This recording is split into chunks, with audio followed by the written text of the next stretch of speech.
අයිබෝන් ඔයාලා හැමෝටම අදත් චන්දිමා ෆර්නෑන්ඩෝ YouTube channel එකට ඔයාලා හැමෝම ආදරෙන් පිළිගන්නවා.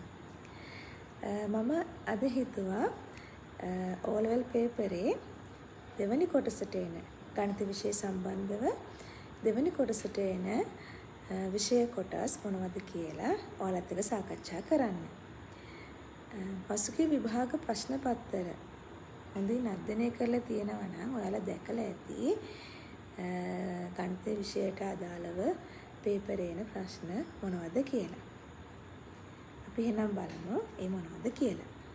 එතකොට ගණිත විෂයේ දෙවැනි පේපරේ A සහ B කියලා කොටස් දෙකක් දැකලා ඇති.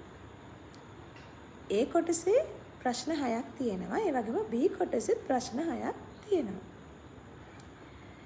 ඒ කොටසට අදාළව තියෙන ප්‍රශ්න ඔයාලා හොඳින් අධ්‍යයනය කරලා තියෙනවා නම් දැක ගන්න පුළුවන් ප්‍රතිශත වලට අදාළව ගාණක් මේකේ දැකලා ඇති.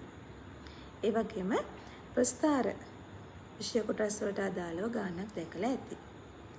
ඒ වගේම තමයි සමගාමී සමීකරණ වලට අදාළව ගාණක් තියෙනවා දැකලා ඇති.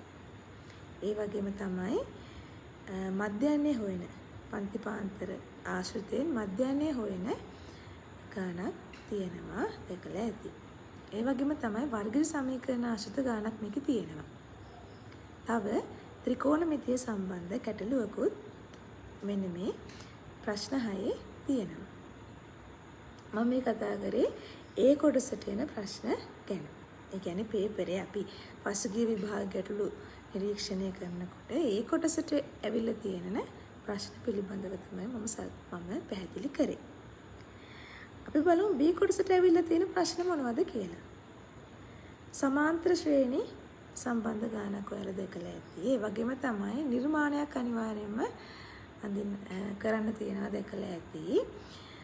තව කුලක ගානක් කුලක විෂය කොටස් වලට සම්බන්ධ ගානක් දැකලා ඇති. ඒ වගේම තමයි පරිමාව සම්බන්ධ ගානක් මේ B කොටසේ තියෙනවා. ඒ වගේම තමයි ජ්‍යාමිතිය ගණන් දෙකක් දැකලා ඇති. බොහෝ විට එකක් එනවා වෘත්තවල ප්‍රමේයයන් ආශ්‍රිත ගානක්. අනිත් ගාන තියෙන අනිකුත් ප්‍රමේයයන් සම්බන්ධ ගානක් 10 11 විෂය කොටස් වලට අදාළ අනිකුත් ප්‍රමේයයන් සම්බන්ධ ගානක් එනවා. ඉතින් මම ඔය කතා කරේ පසුගිය විභාග ප්‍රශ්න පත්‍ර නිරීක්ෂණය කරලා මොනවද මේ පේපරේ සෙකන්ඩ් කොටසේ A සහ B වලට එන ප්‍රශ්න මොනවද කියන එක ගැන. ඉතින් මේ පිළිබඳව වැඩිදුර අධ්‍යයනයක් කරන්න ඔයාලටත් පුළුවන්. පසුගිය විභාග ප්‍රශ්න පත්‍ර කිහිපයක් අරගෙන මොනවද මේ සෙකන්ඩ් කොටසේ එන ගණන් මොනවද කියලා පැහැදිලි කරගන්න පුළුවන්.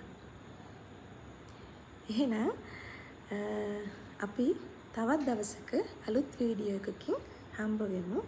හැමෝටම සුබ දවසක්.